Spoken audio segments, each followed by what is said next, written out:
Hey guys, Thomas from Team Sakurasou here, come at you guys with another Yu-Gi-Oh! Market Watch. I'm actually overcoming a stomach virus right now. I got yesterday morning, and man oh man does that suck. So if I look a little sick or a little pale, or I sound a bit off, you guys know why. Also, if we can get some likes on this video, that'd be great. It would definitely help me overcome this little virus I got. It won't at all, but you know, I want your like. Subscribe if you're not already.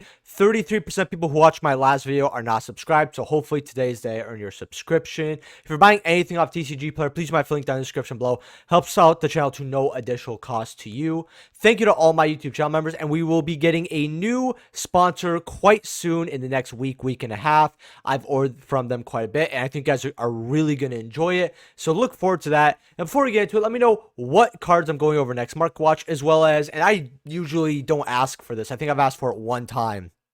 And when I did, and I actually ended up learning something, which is always great, and I never did it again. I don't know why. But I want you guys to tell me in the comment section below, what are some ways that you would like to see the channel improved? This could be market watches, like, hey, too many cards, too little cards.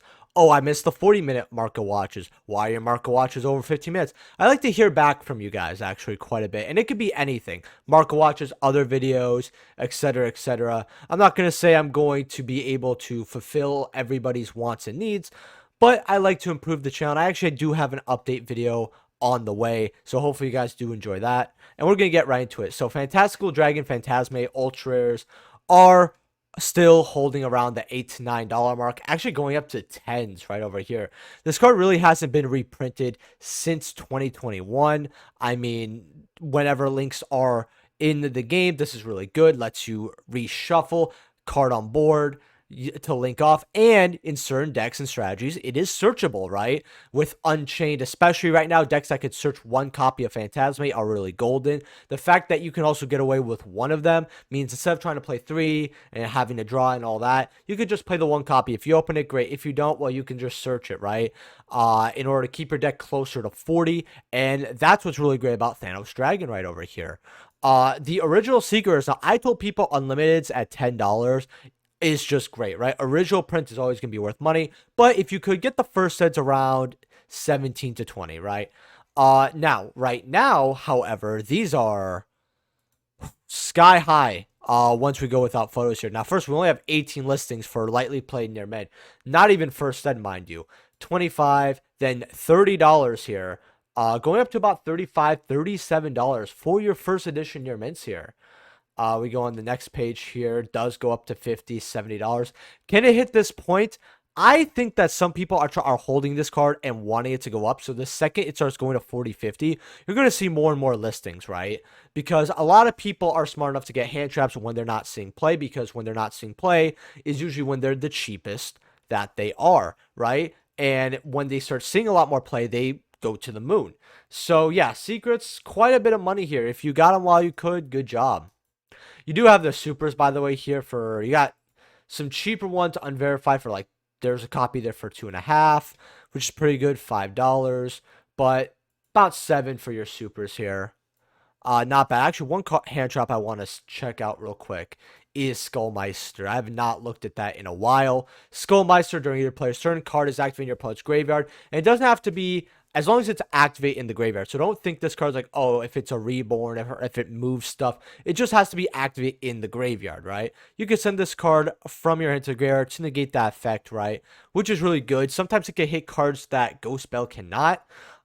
These are about $28, going up to about 40, 45 for your near mids. Remember, Starstrike Blast is an extinct set, and only 12 listings here. This is actually kind of, in a way, bought out. Lightly played add to the listings, but it does go to mid-30s regardless. I'm gonna say it's not that it's a bad card. I just personally, every time I attempted to play this card in the main, I got absolutely shafted. I don't know how to describe it. Supers are about $1 or $2 though, so not bad for supers, and actually not many listings. This was a special edition for Coda the Duelist, by the way, so a lot of these floating up around. Trachodon, McDonald's promo over here. A tiger striped dragon that is often seen racing the wastelands at tremendous speed. This kind of reminds me of Jurassic Park a little bit. And these old McDonald's promos are always pretty good here. You know, you got some here for 67 cents, then going up to about $5, $6 over here. 12 listings. Why this card is getting bought out specifically, I can't really tell you, but I think it's just an old dinosaur card that a lot of people really liked. And it's a promo, McDonald's promo. People want the more collectible cards. I think collectors are also getting a little more desperate to get cards that are safer to invest in. You know, I've talked the Starlight thing to death, so I'm not going to. But one I actually want to try, and I think it's in here, is Burstinatrix. Yep, right there. Want to kind of see how these are. I always recommended these at $1 about a year ago. And right now, they're still about $1 here, but this is a lot less listings. There was like 60 listings for Light Play Near Mint. I think it was closer to 50s, but still 60s. And they do go up a little bit here for your lightly playeds. I remember near mints were closer to 2. Near mints are closer to 5s actually right now. So, and it is selling, right? It's going upward. Sometimes you gotta wait a while for these kinds of cards. But if you don't have your Burstinatrixes yet, well, now's a great time to pick up a playset or two. The Adidas promo for Dark Magician, I'm not gonna lie, this is growing on me more and more every time I see it.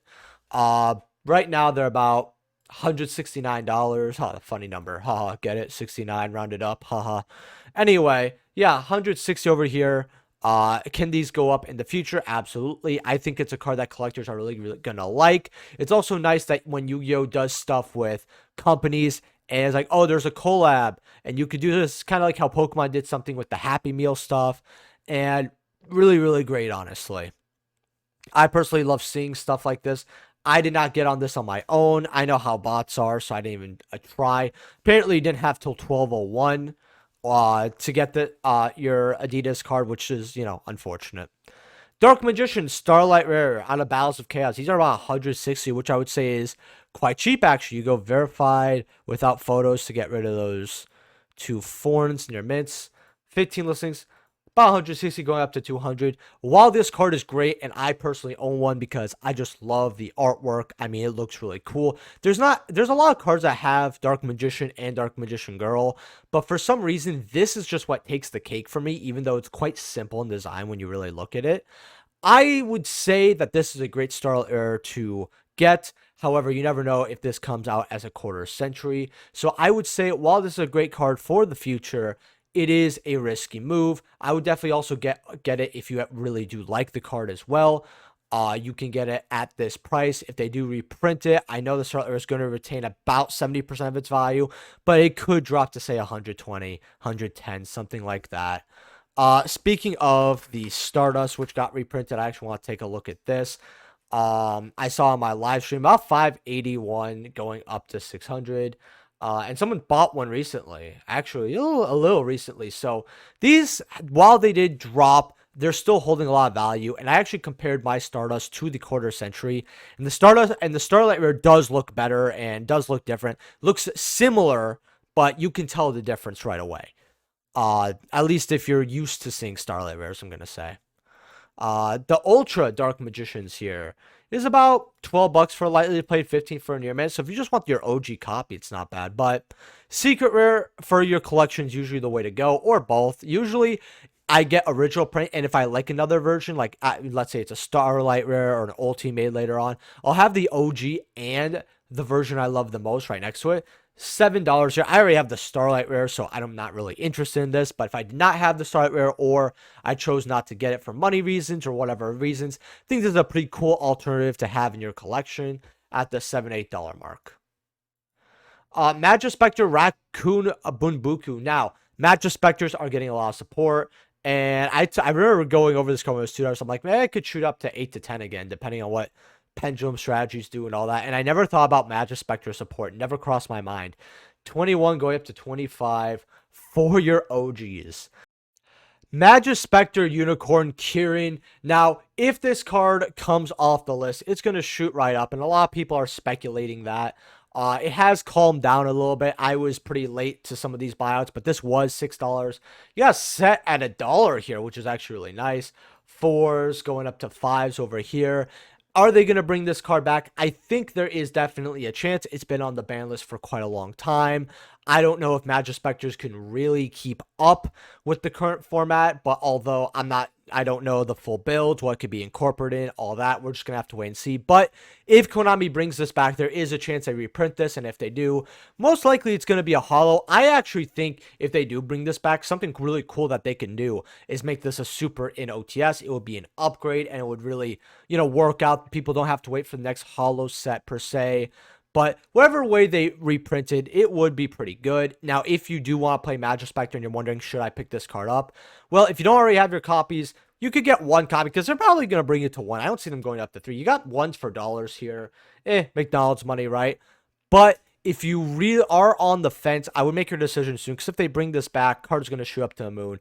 And it's not a guaranteed way that they're going to reprint this. It's always good to have a copy of every banned card no matter what, because either you want to play the deck or you can sell that card to get other cards that you want, right? And they tend to be safer cards to invest in, honestly. I remember when I got my Ulti Construct at $30 for my first edition near mint.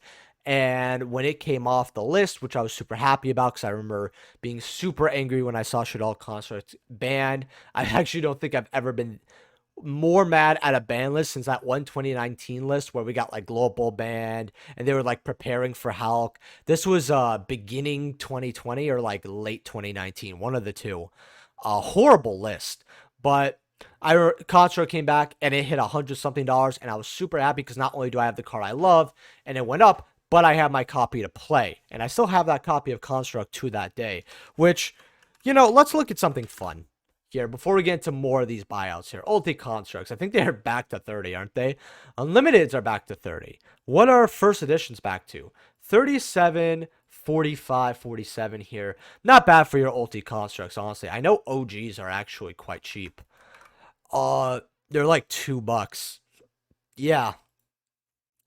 Look at that. Dollars?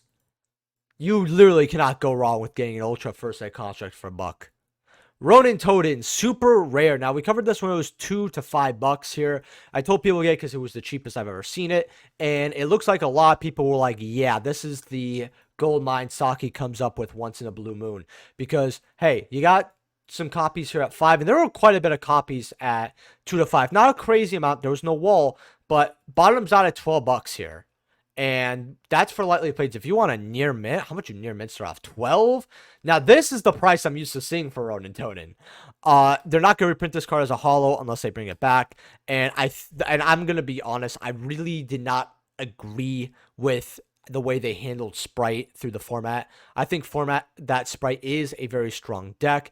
I understand it's not as much of a problem as it was, but the deck is still super strong. And I don't really like when, say, an engine or cards are used that are less meta in a meta relevant strategy and they end up getting the brute force. Obviously that's going to happen because Konami's going to be like, well, are we going to hit the newer cards so we make less money, or the older cards so we make more money? And it's co-money, right? We already know what they're going to do.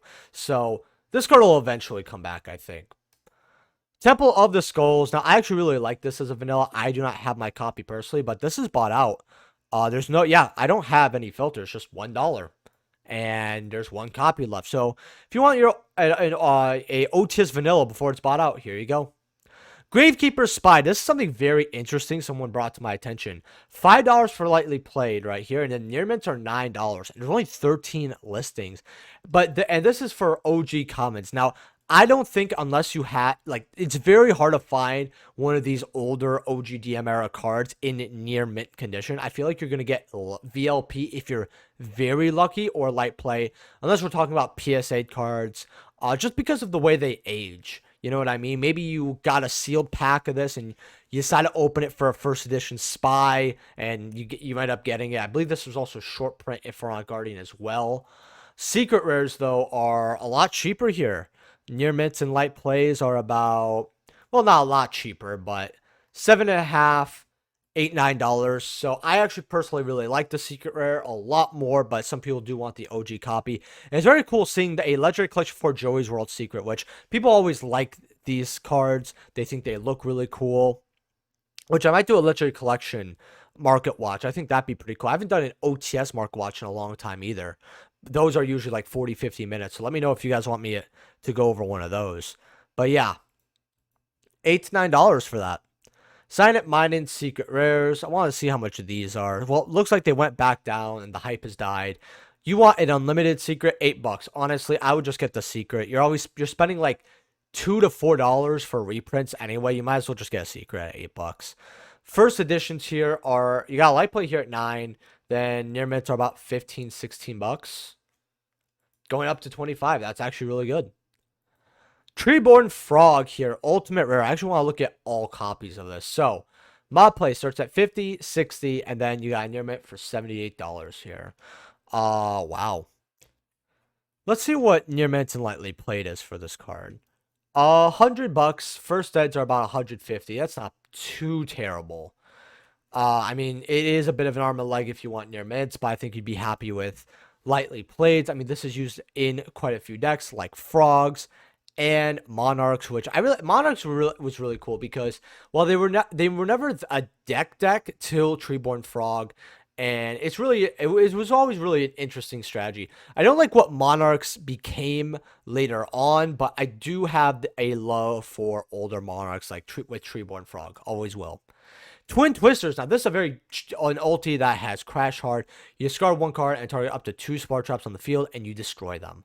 Well, $32 here. You know, we have a lot of back row removal now, and, you know, it always ages out. About $33 for lightly played. Near mint are about $38. It's not a bad card to get or / keep your eyes on, especially if you can get a deal on it, or you can buy a set from your local store, you know, support them a little bit. It's not a bad idea. Fusion Destiny Ultimate Rare. Want to check on this for our last card. If you have not liked the video yet and subscribed, don't know what to tell you, but please do it. 25 bucks, going up to about $30 here for your Fusion Destinies. This card will keep going up, seeing how every hero deck this is a must of. And if the DP engine ever comes back, people are going to flock to this card. I actually remember it being $100 for this ulti, which is crazy.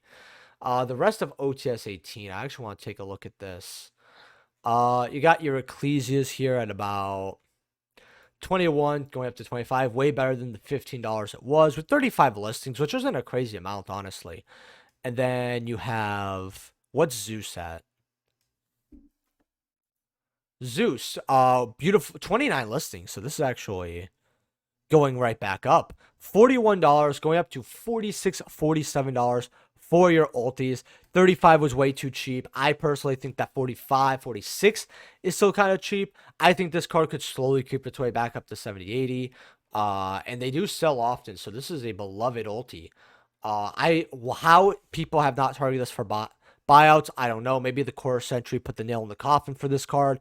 With that being said, let me know what you guys think of today's Market Watch. Any criticism you have for the channel, what cards I'm going over in the next Market Watch. And I will see you guys in the next video. Peace.